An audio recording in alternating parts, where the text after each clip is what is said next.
پھر اس کی قبر 70 مربع ہاتھ تک وسیع اور منور کر دی جاتی ہے اور اسے کہا جاتا ہے کہ سو جا۔ وہ آگے سے کہتا ہے اگر تم مجھے جانے دو تو میں اپنے کنبے کی طرف لوٹ کر انہیں حقیقت حال اور انجام خیر سے آگاہ کرنا چاہتا ہوں، لیکن وہ کہتے ہیں تو اس دلہن کی نیند سو جا جسے جگانے والا اس کا محبوب ترین فرد ہوتا ہے۔ اللہ تعالیٰ ہی ایسے شخص کو اس کی آرام گاہ سے اٹھائیں گے۔ اگر یہ دفن ہونے والا منافق ہو تو فرشتوں کے سوال کے جواب میں کہتا ہے میں لوگوں کی طرح کچھ کہہ تو دیتا تھا لیکن اب مجھے علم نہیں۔ فرشتے کہتے ہیں ہمیں تیرے اس جواب کا علم تھا۔ سو زمین کو حکم دیا جاتا ہے کہ اس پر تنگ ہو جا، بس وہ اتنی تنگ ہو جاتی ہے کہ اس کی پسلیاں ایک دوسرے میں پیوست ہو جاتی ہیں۔ ایسا شخص اسی عذاب میں مبتلا رہے گا حتیٰ کہ اللہ تعالیٰ اسے اسی مقام سے اٹھائے گا۔ حضرت برہ بن عازب رضی اللہ عنہما سے روایت ہے، وہ فرماتے ہیں ہم لوگ رسول اللہ صلی اللہ علیہ وآلہ وسلم کے ساتھ کسی انصاری آدمی کے جنازے میں نکلے، پس ہم قبر پر جا پہنچے جو ابھی لحد نہیں بنائی گئی تھی۔ رسول اللہ صلی اللہ علیہ وآلہ وسلم وہاں بیٹھ گئے اور آپ کے ارد گرد ہم بھی ادب کے ساتھ خاموشی سے بیٹھ گئے، گویا کہ ہمارے سروں پر پرندے بیٹھے ہیں۔ آپ کے ہاتھ میں ایک لکڑی تھی جس سے آپ زمین کورید رہے تھے۔ آپ صلی اللہ علیہ وآلہ وسلم نے اپنا سر مبارک اٹھایا اور 2-3 مرتبہ فرمایا کہ اللہ کی پناہ مانگو عذاب قبر سے۔ آگے روایت میں ہے کہ پھر مرنے والے کے پاس 2 فرشتے آتے ہیں، اسے بٹھاتے ہیں، اس سے پوچھتے ہیں کہ تیرا رب کون ہے؟ وہ کہتا ہے میرا رب اللہ ہے۔ وہ کہتے ہیں تیرا دین کیا ہے؟ وہ کہتا ہے میرا دین اسلام ہے۔ وہ دونوں کہتے ہیں کہ یہ کون صاحب ہے جو تمہارے درمیان بھیجے گئے تھے؟ وہ کہتا ہے کہ یہ رسول اللہ صلی اللہ علیہ وآلہ وسلم ہے۔ وہ دونوں کہتے ہیں کہ تمہیں کیسے معلوم ہوا؟ وہ کہتا ہے کہ میں نے اللہ کی کتاب میں پڑھا ہے، اس پر ایمان لایا اور اس کی تصدیق کی۔ پھر اللہ کی طرف سے ایک آواز لگانے والا آواز لگاتا ہے کہ میرے بندے نے سچ کہا، پس اس کے لیے جنت کا بستر بچھا دو اور اس کے لیے جنت میں ایک دروازہ کھول دو اور اسے جنت کے کپڑے پہنا دو۔ فرمایا کہ جنت کی ہوا اور خوشبو اس کے پاس آتی ہیں اور اس کی قبر حد نگاہ تک کشادہ کر دی جاتی ہے۔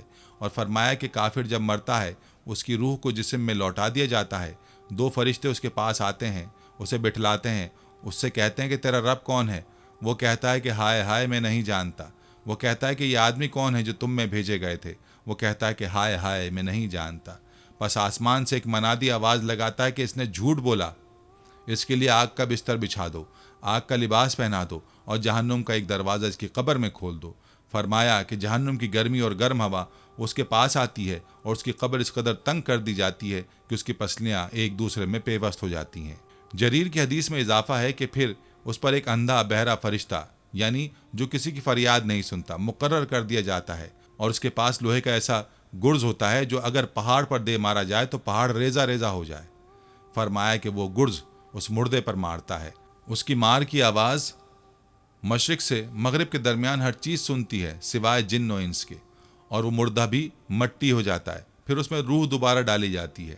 منکر نکیر کے متعلق ایک اور روایت ہے کہ حضرت ابو ہریرہ رضی اللہ عنہ کہتے ہیں کہ ایک جنازے میں ہم نبی صلی اللہ علیہ وآلہ وسلم کے ساتھ تھے۔